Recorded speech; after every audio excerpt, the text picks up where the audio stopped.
Hey folks, welcome to another Shut Up and Do It podcast, the place you can come and hang out with us while we go through all things real estate and business, bringing you top quality speakers who believe in a get it done manner. I'm your host, Nick Allerud, creator of the Complete Deal Flow System and principal real estate buyer out of the Boston, Massachusetts with AA Real Estate Group. And we are looking today to have another awesome dude on here. He did a presentation at our mastermind that we're both a part of that rocked people's socks off. And it has honestly not much to do with real estate. It's really his passion. So we're happy to have him here today. Mr. Jim Sheils is based from New Jersey, went to California, Bakersfield. He went out there to get out of his own way, if I have that right. And he was rehabbing a whole bunch of HUD foreclosures, liquidated, saw the writing on the wall before the first crash, moved down to sunny Florida, where he misses the big waves, where he was doing some REO rehabs, but now he's building out turnkeys. But today he's here to talk about something even more special. Jim, thank you for coming on the show today, my man. Thanks, Nick. Good to be here, bud. That's awesome. So let's start by you telling your story, man. This is great. Yeah, as you said, I grew up in Northeast Jersey, very middle class. I got the entrepreneurial bug right after college when I didn't have to study anymore but wanted to do something. Decided to make a big move to California because, I think everyone has, at least certain people like me, had negative influences around them, and it wasn't them, it was me. I had the lack of self-control. So I moved out of my hometown because good thing about your hometown is you know everybody. The bad thing is you know everybody. So I really wanted to buckle down and take things seriously. Went out to California and started investing part-time in real estate, which very quickly became a full-time venture in the late 90s in a town called Bakersfield, which not a lot of people have even heard of. Johnny Carson used to make it the butt of his jokes, but it was an investor's playground. That was very good to me. That was my first taste of success.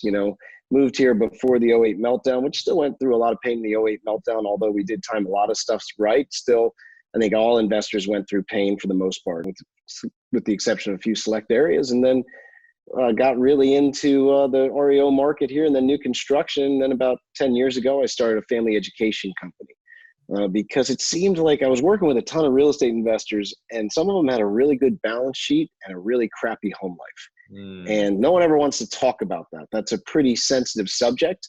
But we get all this specialized knowledge and training in our real estate investing, but not in our home life. And almost the only education I saw out there, you almost had to be a PhD in family therapy or something to understand it.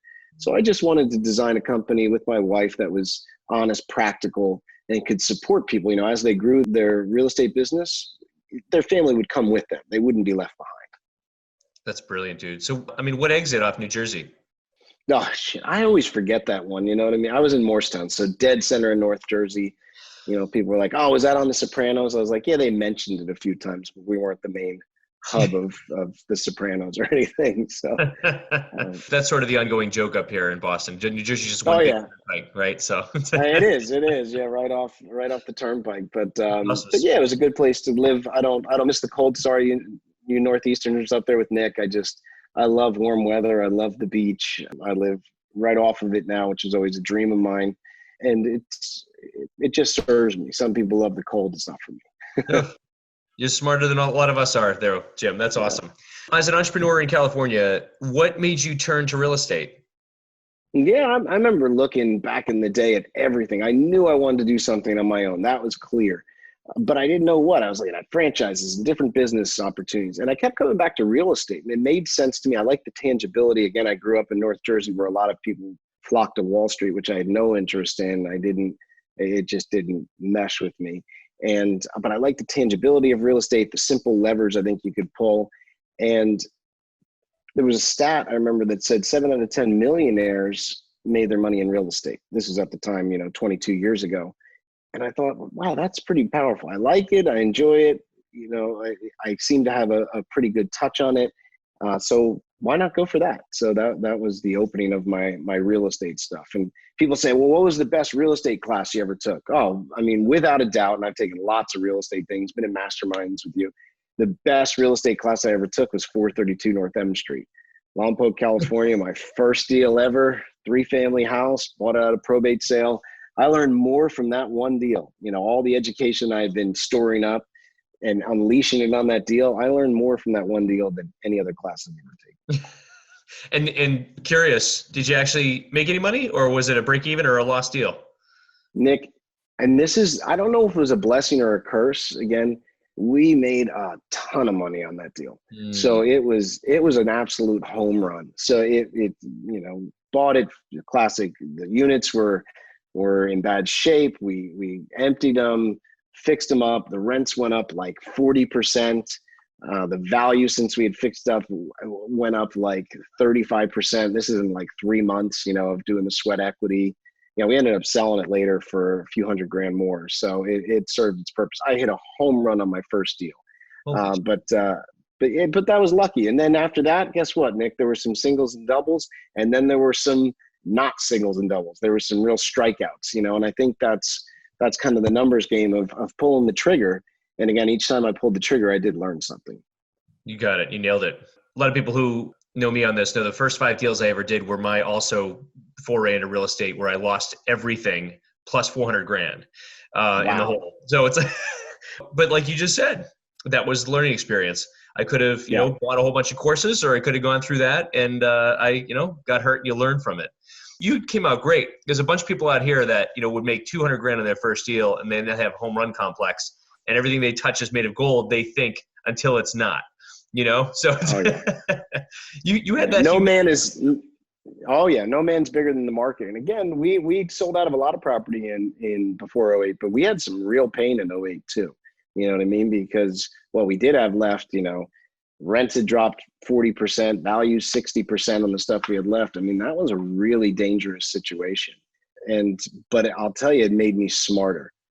Going into this now pandemic, I never went back to the way I used to do business. I've always kept a lean and mean approach. I've always said the money is in the deals, the money's in the deals, not in having a big staff or fancy building or, the money is in the deals. What focuses me on deal flow? And I've just kept a lean and mean staff and overhead ever since. And I'm doing more volume now with 2 people, that are still gainfully employed, and we're doing good through this whole thing, than when I had 25 people. And so it just shows that, it's think and grow rich. It's not, go in 7 different directions and try to grow rich. That's an awesome line. Good takeaway there. So how did your business evolve, Jim, during, from 08 to Florida and to now? What do you think the biggest pivots you've made?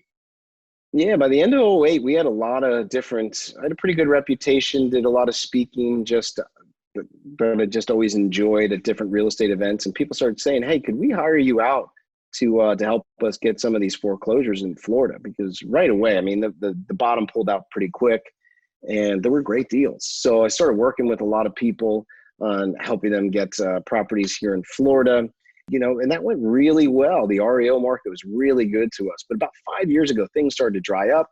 There was tons of competition. You'd buy a fixer-upper, and the numbers just weren't panning out anymore for myself or for investors I worked with. And a guy that I'd worked with now, is now my building partner, came to me and said, hey, we should look at doing some new construction homes. And first, again, you want to talk about changes. It's like that was like a foreign language to me. I'm a rehabber. I've been rehabbing properties for, 16 years. What are you talking about? But it made all the sense in the world. And of course, there was learning things. It's a lot different than just taking a house and fixing it up, getting land developed and approved. And it's a slower process. So you take a step back to take 3 steps forward. But evolving into new construction has been the best move I ever made. And there's lots of best moves. There's lots of worst moves that I've ever made, Nick. But, deciding to move out west, that was a really good move. Deciding to start with HUD foreclosures in Bakersfield, that was a good move. Moving to Florida was a really good move. Going into the REOs 08 was a good move. And then the involvement of into new construction was a good move. I made lots of bad moves in between those, Nick, but all of those things were really uncomfortable. And I think that's important. I think, in 432 North M Street, I remember standing in the condo that I was renting in Santa Barbara, California, and I got the call from Tammy Atkins. I still remember her name, the agent. She said, you got the deal. 152.5 with 2,500 in closing costs, back to you. You got the deal. I said, okay, can I call you back? I literally hung up the phone. It was a regular phone on the wall, hung it up. And I was almost hyperventilating. I'm like, the hell am I doing? There's $152,000. I can't, how am I going to afford this? Just that fear was paralyzing, but I did it anyway. And I think that's such an important thing for all my real estate investor friends. I've learned we're always kind of about to throw up on ourselves when we're growing to the next level. That's it. Getting out of the comfort zone, one step at a time, one level. Yeah, yeah. And do you feel like, new construction, you're on the path still? Everything's doing pretty well down there? I do. I think, just like when we joked, Nick, about the weather before we got on this, the national weather average is a very silly thing when you think about it. Oh, Nick's got 40-degree weather, Jim's got 80-degree weather. Let's take some Midwest, stir it in a pot, and then we have a number. And that's how you should dress accordingly. Well, that's probably not going to help you. So I know that real estate, there is a national component, but it's also localized. And I think certain areas are going to be really hurt after this, and I think others won't. For where we are in Florida, there seems to be a large population growth and still good economy coming back. And so I'm feeling really good. When this happened, Nick, having those fears of 2008, there's something I learned in 2008. There's people that can give you moral support, which is really important. Take moral support. But there's also technical support. And what I learned in 2008, when we were going through struggles and figuring out which way do we pivot and all this, and, instead of receiving a check at closing, having to write a check, it was a pretty heavy time. I learned there was only a small group of people that could give you technical support. And that's really important for people to know right now. Take as much moral support as you can. Give it. I encourage that, because there's some people really struggling. But I've gotten really clear on who to take technical support from. And there's only like one or two people I really go to for, okay, what are the big economic factors? What are the trends looking like? Because everyone's writing up, this is what's going to happen.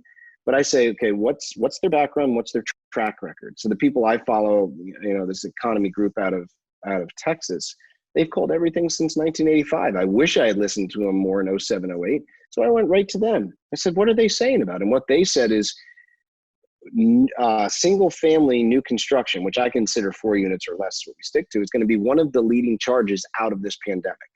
So they are a lot smarter than me, Nick.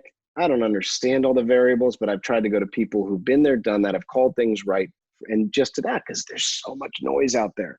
So I think I feel good because I've gotten really clear and hyper-focused on who I will take technical support from. Because, I know people have good intentions, but man, there's some bad technical support going on out there right now for some real estate investors. So I would ask that question. Does this person have the positioning and the experience to give me technical support? Very, very good points, Jim. That's really big. Let's pivot a little bit into, you touched upon something that is very personal, and not a lot of people have even addressed or broached this topic, right? Even myself personally, before you came on, for the last 15 years, I can't remember a time when I've been in perfect balance and perfect harmony with family life, business life, spiritual life. It's been really tough. And you have kind of taken a step back and looked at things and came up with a few kind of revelations. And whatever you're willing to share on what you've come up with, Jim, would be great. I think it's an awesome add to this podcast. Yeah. And again, I've worked with lots of real estate investors on this, and you're always your own guinea pig. I needed this. Remember, this doesn't come from a place of perfection. It comes from a place of need. And it didn't seem like anyone was really getting clear info or action steps or frameworks to help me out of this. What's the workout program to not only have a strong business, but a strong family? And if I can say a couple of things, Nick, first off, the worst thing that's ever happened to family is that expression, the perfect family. I mean, it is like the most nonsense saying that there is out there. Because one thing I've learned in the last 10 years, there is no perfect family. Family life's not about perfection. It's a lot of the times it's about bridging our imperfections. But when people start to take that off, like, okay, there's no perfect family, right away there's decompressions.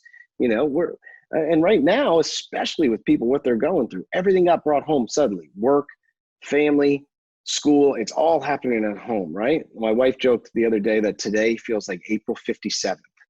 So we're all kind of going through that. But I think that, take that pressure off yourself about, I need to have the perfect family. It's a total crock of shit. There is no perfect family. But there are things that you can set in place. And, tying right into where we are in today's date, a couple things that I tell people is you have to start by setting the leadership tone in your own family. You hold such a position of power and don't even realize it, that you are setting the tone. So people are like, I want less, we have toddlers up to teens right now. So it's like toddler meltdowns and teen grumpiness. How do we alleviate that? Say, well, I think you can minimize it. I don't think you can get completely rid of it. But one of the ways to minimize it is you set the leadership tone. If you're anxious and grumpy and scattered and running all over, like an ADD dog chasing 7 toys, that's going to cause anxiety in your family. And you're not setting a good leadership tone. Let me tell you, Nick, the first 2 days of this pandemic, I said a really crappy thing. I was short. I was, work puking in my living room, just taking a call, taking a text right there. And that was really bad. That's really bad. In fact, what it came to is I got a text where I was trying to help a person out that was going through a tough deal. And I think they were getting taken advantage of. I read the text and I'm kind of, swearing in your head and standing there. My 5-year-old daughter goes, Daddy, why are you so mad at me? And I didn't even see her standing there. And I thought, holy cow, look at what I'm setting. And I thought 2008 was a tough time, figuring things out. I am not going to go through this like that. And I swear to you, Nick, since that second day, I've set a leadership tone. I've been relaxed and fun. Have I had deals fall out? And also I've had family retreats and talks canceled, but I thought, no, there are good things coming out of this. And I've set a different leadership tone. And I also figured out right there, it's not our family's fault. And people go, yeah, of course I know that. I want you to stop and think about that for a minute. How you're talking to them, how you're reacting to them. Could it possibly be unconsciously you're almost making it feel like it's their fault, or you're actually, putting that on them? And I encourage you stop and just say that 3 times. It's not my family's fault. It's not my family's fault. It's not my family's fault. And when you start to get that kind of like clarity, that's absolutely key, Nick. It's absolutely key right now. And you're going to make mistakes. There is no perfection. And you want to know what the best things you can do when you make a mistake? You're that grumpy guy. And people are going, how does this guy know me? Because I'm a real estate investor. I get it. I get worry. I get deals falling out. I get setbacks. And if you're short, taking a text when you're supposed to be talking to your wife or your son, you know what you do? You set that recovery quick. And the best way to have a setback recovery is apologize fast and sincerely. And because that'll take an issue that can only be 10 minutes long instead of 3 days long. And let me tell you, that's, if anything, Nick, I can tell people for what you're going through right now, just because you're working hard, just because you're investing and holding together your deals and your portfolio and your employees, that doesn't make you immune to respecting your family, to loving your family. There is no immunity right now, and if you're fast to apologize and do it sincerely, not one of those, oh, well, I'm sorry that you're having a hard day, Nick. Those backhanded apologies don't work well. We've all tried those. Don't do those. And again, if you'll just realize it's not your family's fault, you're all going through something. One spouse might be taking over all sorts of home life. Don't discount that because you're trying to close on a deal or pay the mortgage on a bunch of properties. Don't discount what your kids are going through. I couldn't imagine being 14 years old and being separated from all my sports and friends. Don't discount what they're going through, because that's one of the best ways right now, Nick, to lead to disconnection of family. For sure. No, that's intense. So you mentioned a couple things in there. You mentioned, number 1, don't work puke over your families. And number 2, to be sure to apologize and forgive very fast. If you had to boil it down, are there like good, like 5, 6 principles that maybe you can give? Yeah, well, you got to set the leadership tone. That's the first off. Focus breeds increase. So if you're focusing on the one deal that went wrong, the issue that you had, your son said something, wise ass to you. If you just put the magnifying glass on those things all day, things are going to look worse. Focus breeds increase. Try to focus on the good things. Hey, these 2 tenants didn't pay rent. These 7 tenants did. Awesome. Let's give it. I'm not saying to ignore that, but if you're constantly, there's a lot of magnifying glass going on the negative. So you got to set the leadership tone. Be calm, be relaxed, be lighthearted at this point. It's one of the best ways, I think, to recover. The second thing is tech distancing. You gotta, I call it, we all know social distancing. You gotta tech distancing. Have a place in your home. If you don't have a home office, I don't care if it's your car or a closet. You're going to take those deeper calls, those tougher calls, those emails, those texts. Have a separate place. So you're not work puking in your living room and showing on your face fear, anxiety, bitterness. Have a separate place for that. And at the same time, if tech distancing is not only tech distancing from your family to do work stuff, it's turning off work stuff to be there with the people in front of you. Don't try that half-in parenting where you're trying to take a text or call and be part of family life. It doesn't work. It's half-in parenting. So you got to have times where you're completely and totally unavailable, no matter what you're going through right now, to recharge and to do that. And I don't have to tell you, Nick, I mean, we're with CG, tech distancing includes media. If you watch the news and read it for a half hour a day, fair enough, you're informed. You do it for 2+ hours a day, you're infected. You are absolutely infected. You're paralyzed. So don't do that. So tech distancing is huge.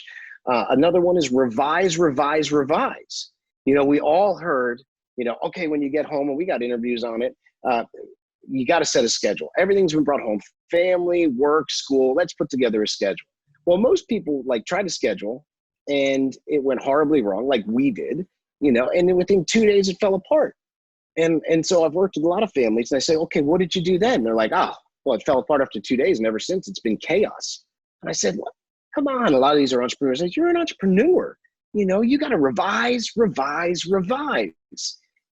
got to, there's a few things that probably worked right, redo it, stick to your values, but you got to revise, have a few islands of consistency. I'm on with my real estate team every morning at 9 a.m. For the first 3 weeks of this, Nick, I sat in my SUV because 9 o'clock was a crazy time. But I was going to be so focused. And I know that 20-minute call keeps my team intact, keeps them motivated, keeps them inspired, keeps them, feeling good, and us getting stuff done. So start with a few islands consistency, revise. If you haven't gone back to that schedule, don't give up. We might be in this for a few more weeks or even longer. Get a schedule together and have everyone a part of it. And then I think that it's important right now to, just to end with, this is a simple one, but something that's really helped me, Nick. You got to reframe this situation. And the best way I've learned how to do this, and we do this at our retreats and with people we work with, is something we call the 75-year-old self, right? So 75-year-old Nick, hopefully he's still young and joking and it's probably, what advice would the 75-year-old self of you give right now for what's happening right now? This is a question I asked myself on that day too, where I was being cranky and bitter and anxious and fearful. And what my 75-year-old self says, literally, I stopped to think about this. It's a really powerful exercise. He said, what are you doing? You've been through tough times before, and you'll probably be through tough times again, but you came through it. This is a golden opportunity. Look at your family. The name of your company is 18 Summers. 85% of the time you ever get with your children, the average person comes by the end of the 18th summer. So you have a golden opportunity. Everyone's home. Everyone's healthy. Everyone's young. You got food. You got water. You live right across from the beach. You can still get onto that. This is an unbelievable time. And those teen grumpiness and the toddler meltdowns, man, you're going to miss that. That's the good stuff. Do not sit there and be passive and just be productive through this. This is a golden opportunity. And I think if more people look like that, and I've been doing lots of series when I ask that question, what do you think your 75-year-old self would say to you right now, Nick? Yeah, well, I don't know if he'd have hair or not. That would be up to question. You don't know. No, Science is doing some amazing things. You have to borrow from that better version of yourself, right? Or the older, more experienced version of yourself. So what you're going through, because you can't even solve the problems that you have today without having that perspective of already being out of that problem. But they're not problems, like you mentioned, family and being vulnerable, Jim. I mean, I went through a process where I almost lost my kids. In a very, very contentious divorce. So now coming out of that, I'm still in the middle of it, but coming out of it as far as on my mindset, every single second that I am with my two boys is like, it's completely magical to me. And I could never be as good a father as I am right now if I didn't go through that, because I would just be doing the same things you just mentioned, work puking in the living room. They're there, I'm there, but I'm not really there. I'm working upstairs, I'm working in my head, I'm working on this thing here, and she's got it taken care of, right? But now that as a single father, at least in those moments that I have them, I am completely and 150% with them and appreciate even the meltdowns, even the tantrums, and everything is absolutely a learning opportunity. So being vulnerable, I think what you're teaching with 18 Summers is just so completely invaluable, and there's no one else teaching that. Lots of people are helping people make more money in real estate. Lots of people are helping people buy and sell businesses. There's not a lot of people helping with what's actually important in this world, because money comes and goes, families once.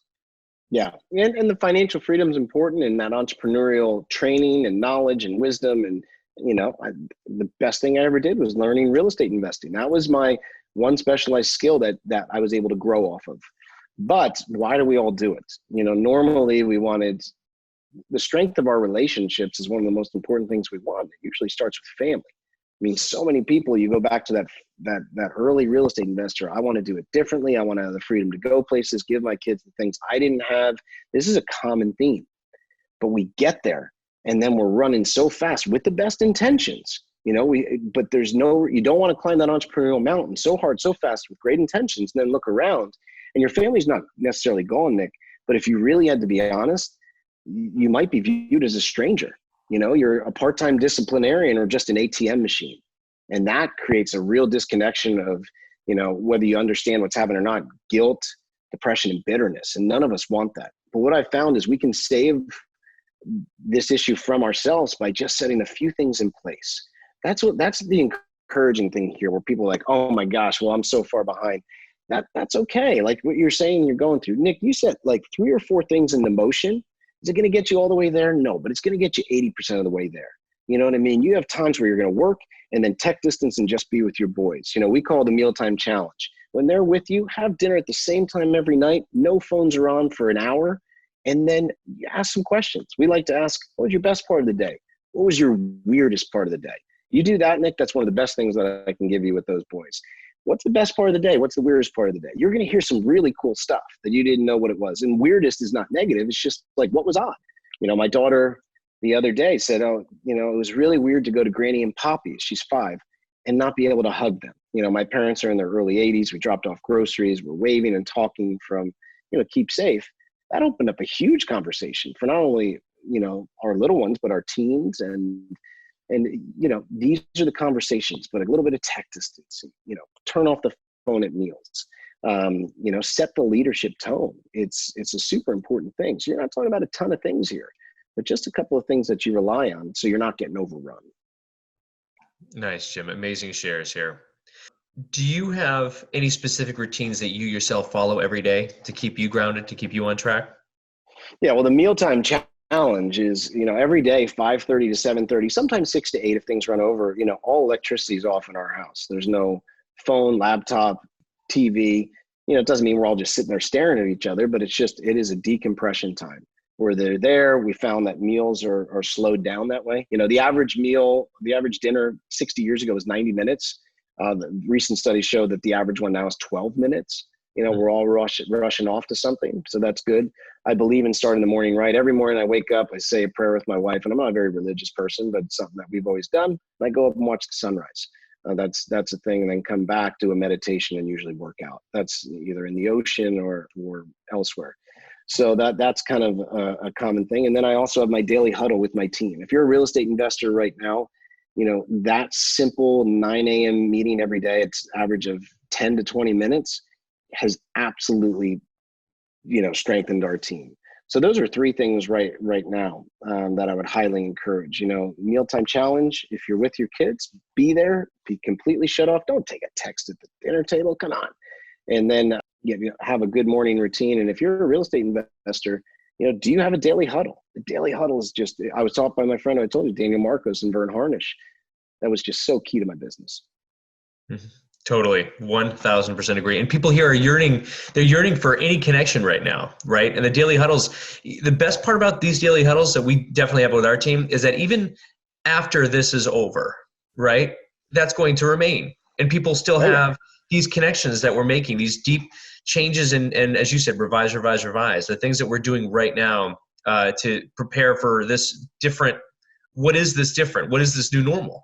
And I love that all these changes hopefully will even stick if and when there is an office again, if and when, people do start to go back out in public, right? It's going to be, I love it. I think these are all positive changes that everyone's implementing that probably should have been implemented years ago, right? That we're doing now. Well, exactly, Nick. And if you come out of this the exact same way you came in, wow, that's kind of sad. Mm-hmm. At least that's what I'm saying to myself. Why would I come out of this the same person I was before we went into it? What a terrible loss of a chance to grow. And I've made some things where I'm like, why the hell was I rushing around so much? I can be home more. Why not? I don't need to be and I can travel less. I already said to my wife and my speaking manager, said, I already had really set parameters on how much I would travel, but I'm cutting it back even more. I'm like, gosh, I really like being home. So I'm going to be home more. And I'm going to rush around less. And I'm going to add an extra half hour of working out because I really like staying fit. And just things I've taken advantage of where I'm trying to look at that, where I'm saying, and also that leadership tone. I mean, that was one thing, again, that by that day too, my team has even said to me, what's going on? And I just said, we are going to come through this, and here's why. No Pollyanna, no rose-colored glasses. And I want to be setting that leadership tone, even stronger coming out of this than I used to. 1,000%. Jim, what's the best way for people to get in touch with you, learn more about you and 18 Summers? What's the best way? Yeah, if people are looking just for an easy read, our book, The Family Board Meeting, you can find that on Amazon as a bestseller. Very easy read, short, but it's been said to me by a lot of people, one of the best strategies of connection for them and their family, especially their children. So I'd highly recommend that. And if not, you can get onto Facebook and try to join our 18 Summers Family Community Tribe on there. We do a lot of different tips, strategies, and sharing to, support the entrepreneur family. As you grow your business, let's make sure your family comes with you. Nailed it. Jim, thank you for your time today, man. Really, really appreciate it. No problem, Nick. Stay warm up there. We will do our best. And folks, thank you so much for taking part in another episode of the Shut Up and Do It podcast. We bring as much value as we can by bringing up quality guests and speakers. Jim being an awesome, awesome guest with us today. A huge thank you to him for going over his 18 summers and all the tips he gave. Let's do it. Let's do a revamp, shall we? So a few of those revelations, again, just the ones that stuck with me here, were to Mealtime Challenge, right? 5:30 to 7:30. So we have no tech, no electronics at all, and kind of really expanding to a 2-hour session and ask what's your best thing that happened today, what's your weirdest thing that happened today, right? We have the 9 a.m. daily huddles. If you're in a entrepreneurship business or real estate or not real estate, I think connecting with your people is huge, right? That was another one. Revise. If things are working or are not working in business or in your family life, like what is working better? What can we do to make things better and have people have a big, deeper connection? Man, there's a lot. I got to go back and think of a couple others. 75-year-old self. That sounds small and even simplistic. You take a few minutes and really get quiet and think, what would your 75-year-old self be saying to you? The perspective is just so much wiser and grander and broader than what you might be caught up in right now. For sure. That's awesome, Jim. Cool. Well, folks, thank you for taking part. Please hit the like and share buttons below and subscribe. All the other podcasts you can find on shutupanddoitrealestate.com. And if you're watching this particular podcast during the COVID-19 crisis, AA Real Estate Group is putting on at 3 p.m. Eastern Time a webinar every Monday to go over the CARES Act and the stimulus packages for self-employed individuals. Doesn't have to be real estate. Be sure to go to aarealestategroup.com to register for those webinars and to get some free information from some good CPA friends of ours. Jim, once again, thank you for your time today, my man, and looking forward to having you on again, maybe in a few months. Sounds good, Nick. Awesome. Thanks so much. Thanks for having me.